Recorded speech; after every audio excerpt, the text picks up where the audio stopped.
On February 13, 25-year-old ace Aaron Nola agreed to a 4-year contract extension with the Phillies.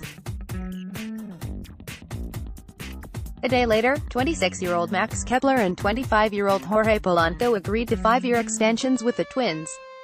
The following day, Yankees ace Luis Severino, who turned 25 a few days later, signed a pact with the Yankees. The deals marked the beginning of a historic spree of extensions.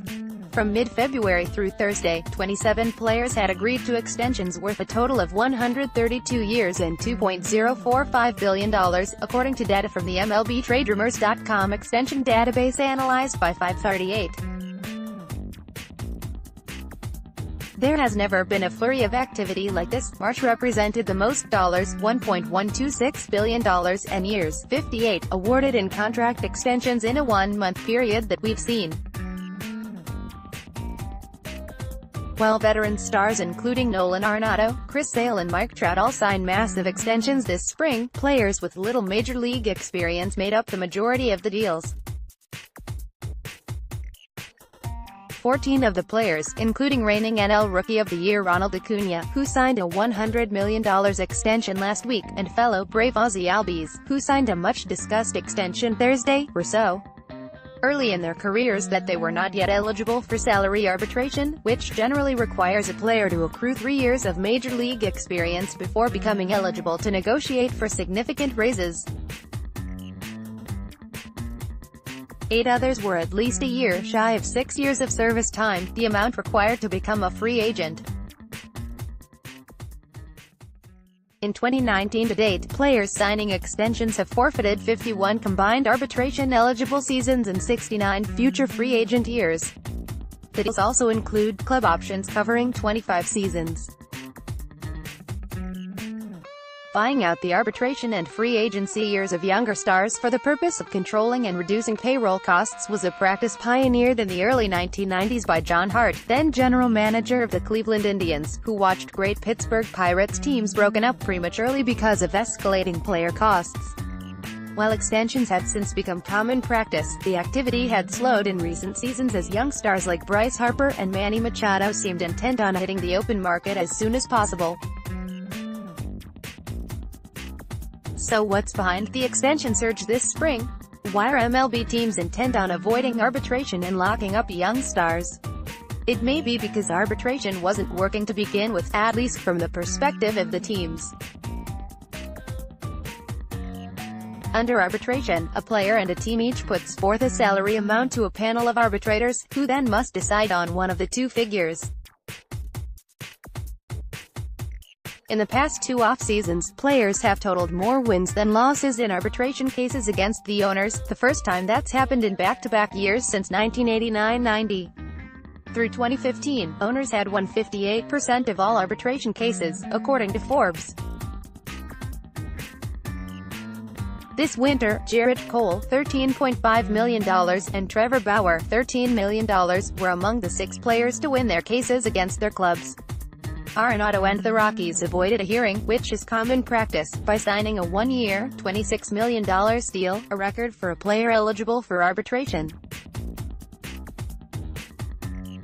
We're going to be seeing $20 million and $30 million salaries regularly in arbitration, one agent told us.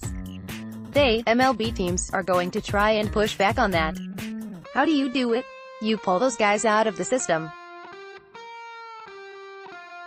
Every time the teams see a seam in the defense, they exploit the shit out of it, and they are really good at it, the agent said.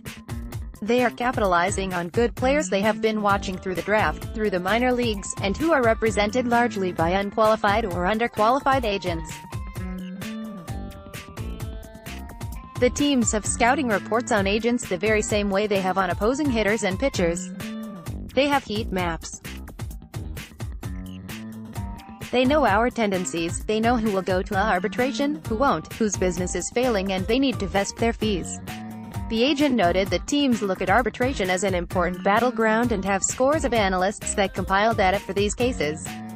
By taking players out of the arbitration system, the teams not only cap earning potential for those players, but they also reduce salary comps for other players. Agent Scott Boras described the MLB's aggressive approach with young players and extensions this spring as snuff contracts, or an attempt to snuff out future markets. Greg Dreyfus, an associate general counsel for the union and the MLBPA's director of analytics and baseball operations, also sees a link between the wave of extensions and players' recent arbitration wins. The union and players have closed the data gap between clubs in making their cases. Dreyfus says agents and players are educated on the market. While MLB payrolls remain stagnant, the records for largest arbitration salaries have been set in the past 2 years. The average salary of an arbitration-eligible player in 2011 was $2.73 million, that increased to $3.97 million this year, a 45% jump, according to analysis of MLBTradeRumors.com data. The total dollars and players in the arbitration system has jumped from $393.6 million and 144 players in 2011 to $789.6 million spread among 199 players this last offseason, growth in part due to the game trending younger, meaning that there will be more 20-somethings entering arbitration. 9 of the 10 largest one-year contracts in the history of salary arbitration have come in the past 2 years, and overall, arbitration salaries have kept pace with the rise in industry revenue over a 10-year period. Dreyfus told 538. Recently, a lot of really good players in that process have stood up and said, "No, I'm not just going to take what you give me," and they've fought for what they consider a fair salary. So, I do think there's some correlation between players succeeding in arbitration and clubs wanting to take players out of that process. While spending efficiently is always a goal for teams, how these clubs have handled free agency in recent winters may be a motivating factor in some players' decision-making. Even Trout, the game's best player, expressed reservations about entering the open market when he signed a record extension, which is also a bargain for the Angels this spring. "I kind of saw what Bryce and Manny went through and it drew a red flag for me," Trout said. "I talked to Manny and Bryce. It was a tough couple months in the off-season. They put it perspective in my mind. Not all extensions are club-friendly." Dreyfus notes that there have also been a number of veteran players who have agreed to extensions that will pay them lucratively into their mid-30s. Players agree to extensions for a variety of valid reasons, and there are any number of factors involved in their decisions. He said one key decision a player must make when considering an extension is how much financial upside to concede for the sake of job and financial security. Dealing with future risk, teams face less downside than an individual players do.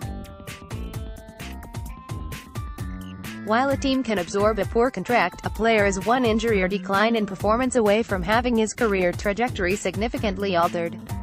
Acuna and Albies look like future superstars, yet they signed deals that could potentially cost them 9 figures in future earnings.